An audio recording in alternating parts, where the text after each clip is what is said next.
Hello Internet, I am Xenoun and welcome to a tutorial for my pig cooker design. I originally built this in my multiplayer let's play and had a couple of people ask for a tutorial on it.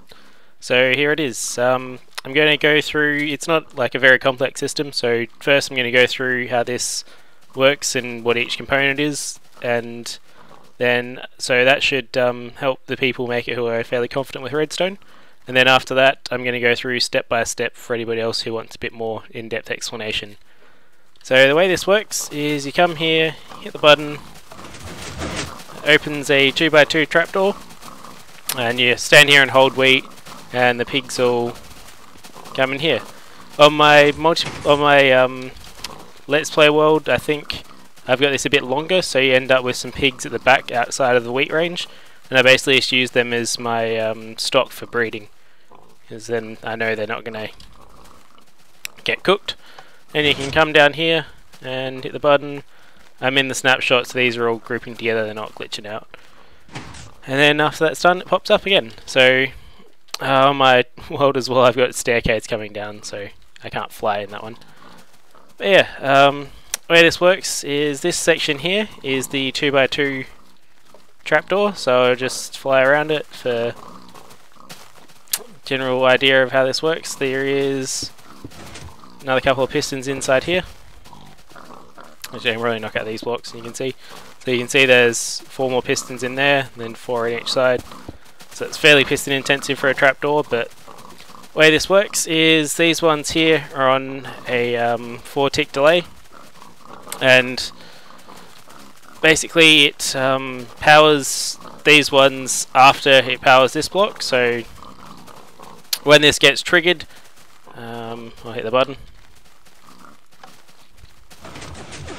Yeah, when that gets triggered, this one will pull down first because there's less delay from the signal to here, and then there's after another 3 ticks it'll decide to pull those ones back. So that's how it fixes the timing. And then, well, when it's pushing out, it powers this block first, which doesn't matter, and then pushes that out. So once it pushes out there, then the other pistons push up. And then this here is just a simple T flip-flop, fairly common design. Just got 2 blocks there, redstone torch either side above the pistons, line of redstone there, torch underneath, and a block they push. And then that's just the input signal from the button there.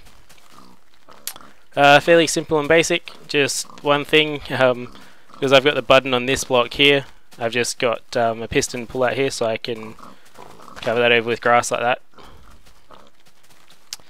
Yeah. Then the other half of this system is down here, the section that pulls these down and lets the water through. So basically, input comes from the button, goes into this RS NOR latch with a delayed reset, so that comes through here. Now if you don't use this exact same RS NOR latch, then you will need more pistons, and the reason for this is because when these repeaters, here I hit the button so you can see, when these repeaters come round, they turn that block on, and then that lights up the output signal, but it only turns off again once these repeaters then all depower themselves. So you get a fairly long signal for less repeaters. And that's just because I got these 2 bits of redstone dust here, so that there gets power from this block, and then keeps that torch off. And yeah, it stops this one from resetting basically, because it keeps that powered and whatever else. But yeah, then I've just got the signal inverted coming into these pistons, and it's fairly simple and basic there. So that's the general overview of this design. The lava here is just 4 blocks away, so you just get the simple lava blade, and then the water source here is just 8 blocks away from that, so it flows out nicely. So yeah, that ends the quick portion of this tutorial. Now I'm going to go over here and build it step by step for anybody else who needs it. Look at all the stuff. Yeah. So, first thing I start with is generally the pistons that face downwards, so we need them on this level. So basically, you know that's right. Look that up, because when that's pushed up, it'll land there instead. So do that. And I do it this way because they're usually the easiest 4 to put in first in survival as well. So yeah, then I'll just drop it down here. Now you want the other pistons to be able to grab these and pull them back, so make sure they're 2 blocks away, like that. And just remember the bottom one is in line with these pistons. And over here we do the same thing. Oh. There we go. Whoops. There we go. So that's the piston setup, and I'll just grab me some of that. Oh. Then if you put the blocks here and here, so these are the ones that are needed for the repeaters and then the redstone, and then you need block there and there, and same on the other side, and these ones when they're powered will power those pistons. So that's the necessary blocks to power the pistons, and then these other blocks just carry the redstone current. So it's just like that. Then we place repeater there and there, set these to full delay, another one there, hook that up. That's one side done. Oops. Same on this side.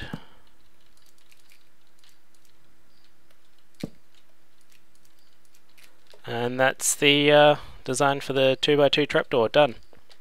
So next thing I like to do, I put the T flip-flop that controls this. Just realised I've done this opposite direction to that one. Won't matter too much, I'll just put the T flip-flop down here instead. My bad. Well, at least you get to see 2 ways of doing this now. So when you're hooking up the current from the T flip-flop, I like to have it going into the middle section here. And that's just so if you have it, say, on powering this block, when it gets all the way around to here, that's exactly 14 redstone dust, so it's the maximum length you can have the signal go. I'm not sure if it's 14 or 15 exactly, but yeah, it's pretty much the maximum length, so if you do it from the middle here, you'll be alright. So you just need to remember that the output from a T flip-flop goes in the middle. And then I think I've got it like this.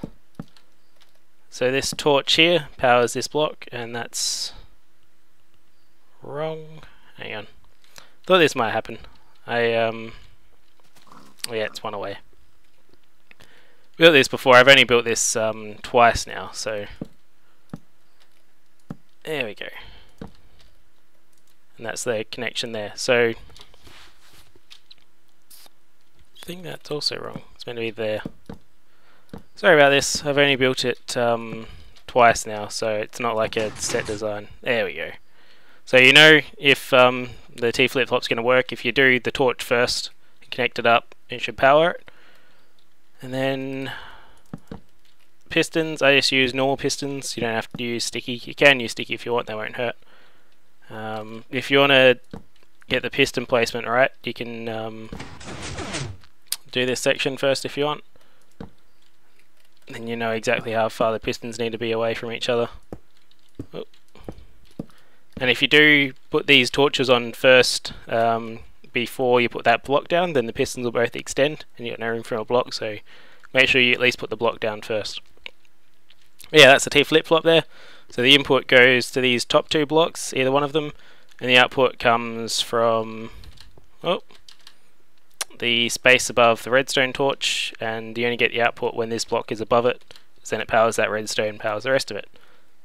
Okay, so if we come and put a button up here, like so, and we put a bit of redstone dust, and then we go down here, a repeater, so that's just so you can hide that later.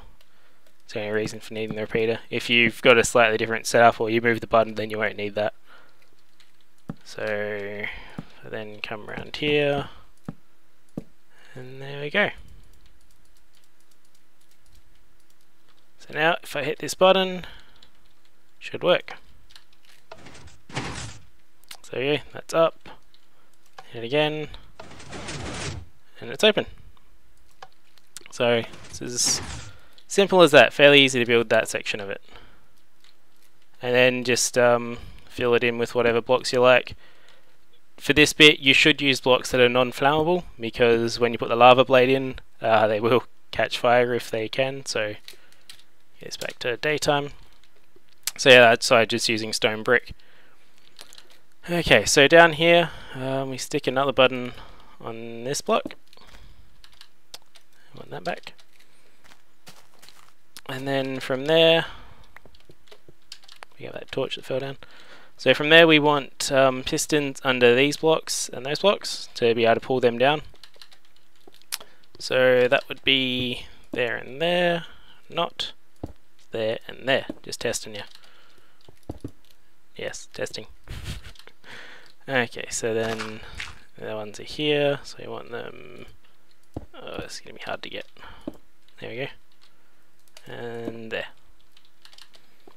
And then the block your power to operate these is that one. So the one underneath them, I just stick in repeaters. And that's mainly just because you've got water above. So if I get the channel ready for the water, let's see. Yeah, 1, 2, 3, 4, 5, 6, 7, 8. So you just have to be careful here with the water above that you don't knock out any of these blocks, otherwise you'll drown all your redstone. I did it a few times when I was building this in my Let's Play. So that's why I'm just putting in the water and the lava all last. So yeah, leave that till the end if you want to be safe. And from these you just run out redstone through here. So make sure you don't run it past this block here, otherwise when you power it, this repeater powers this block, and if you've got a bit of dust there, the block will then power the dust, so you end up with the circuit that powers itself, and it won't work. I did that the first time I built this. So yeah, that's the inversion, so keeps those popped up. And then the next part is the RS NOR latch. So I'm going to build this a bit in reverse, so I'm putting the output down first, which is that. Then we have, this is wrong. Sort of right. I think. Can't remember exactly how I placed the blocks before. Just because I pre-cut the hole. That's all. I just want to make sure. Yeah, it's like that. Okay, I had it right the first time. I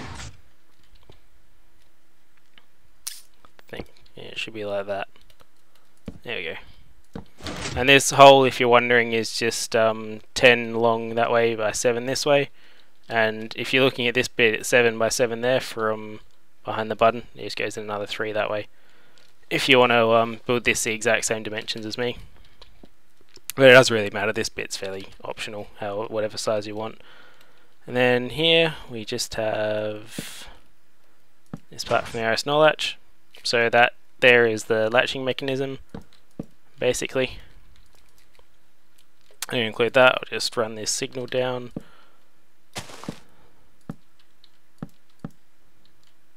So you need to put a block, I'll show you with the dust. So if I put the dust through here, those connect, so you put a block there just to cut it. And then I like to put a repeater there, just to make sure I don't get any feedback. Not that it's going to really matter because it just goes to a button. But it's just basically good practice to make sure you're not letting flow go backwards into your circuits. And then here we do is go 1, 2, 3, 1, 2, 1, 2, 3. You put blocks in these corners. So these repeaters are all set to full delay, and they power these blocks. You can use a redstone dust there as well if you want. I just prefer to use blocks. That's the way I always do it, and that's it. So now if I hit this button and toggle the downfall, you wait a bit and then it pops back up. So one more thing, make sure you put these blocks in there, otherwise when that pulls down the water will flow out and drown your circuit. So yeah, I'll put the water in now, it's fairly safe to do that. Oops. That at least only knocked off the button. Ah, no it didn't. Well, you get to see me quickly rebuild this. Ah, fun. This is, by the way, the first tutorial I've ever done, so sorry if it's a little dodgy.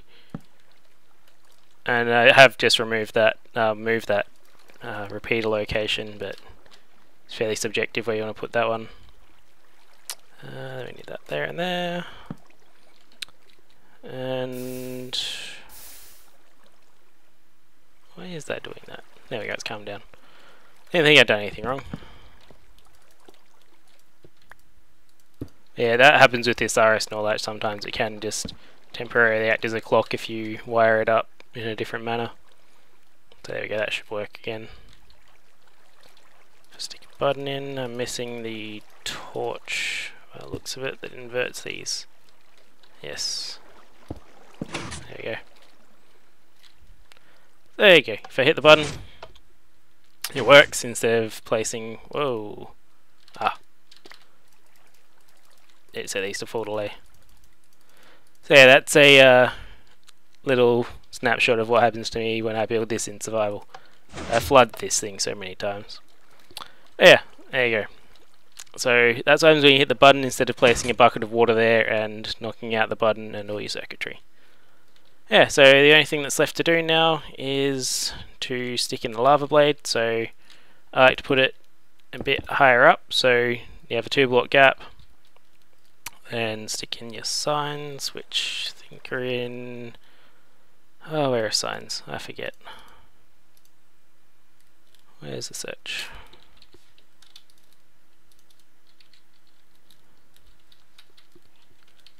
There we go. So make sure you put in these signs first, otherwise you'll flood yourself with lava. So that you have to have it 4 blocks away from the source where you have this. So that's 1, 2, 3, 4. So your source block comes here. So we can stick those in. And then same for the other side.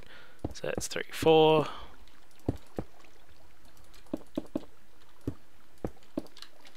And we put these in. So now that's pretty much complete. All I add is these. So these iron bars here and glass panes here stop the pigs from getting out. So normally the pigs can jump up onto this block, and if they do that they can't jump over because of the iron bars, and they can't get out this way because of the glass panes. So if you want, you could also just put blocks above there. It's up to you. You don't have to use panes or bars even. It's completely up to yourself how you want to do it. But the thing with the panes is you can have items fall on the top of these, but because this block goes down, the items drop down, so that doesn't matter.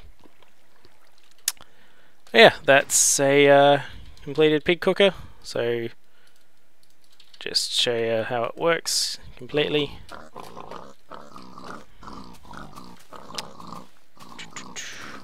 Love not having to breed pigs in creative.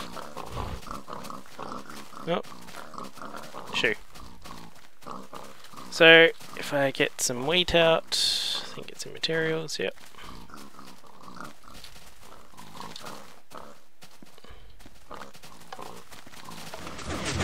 So you stand here, they come to you, and when the cell's overcrowded, they push each other in, because they're all trying to get to your nice, tasty wheat. Then turn that back off, drop down, and the pigs are all on fire. One thing I did forget to mention, sorry, this is at the end of the video, this is a 12-block drop from the surface down to here. And pigs normally die from a 12-block fall, at least that's what my testing was giving me. But when they fall through the lava, it breaks their fall a bit, so they end up living, and you'll need a much longer drop to have them die as soon as they hit the ground, so I just let them burn. Yeah, it doesn't matter too much, as long as whatever fall you've got plus the lava kills them from being on fire, then you get cooked meat out. Yeah, that's it. I hope this helped make your own pig cooker and maybe help you understand redstone a little more. This is fairly basic system. It's not too complex. It's just basically adding a few components together to produce a system that does what you want. So yeah, thanks for watching. See you next time.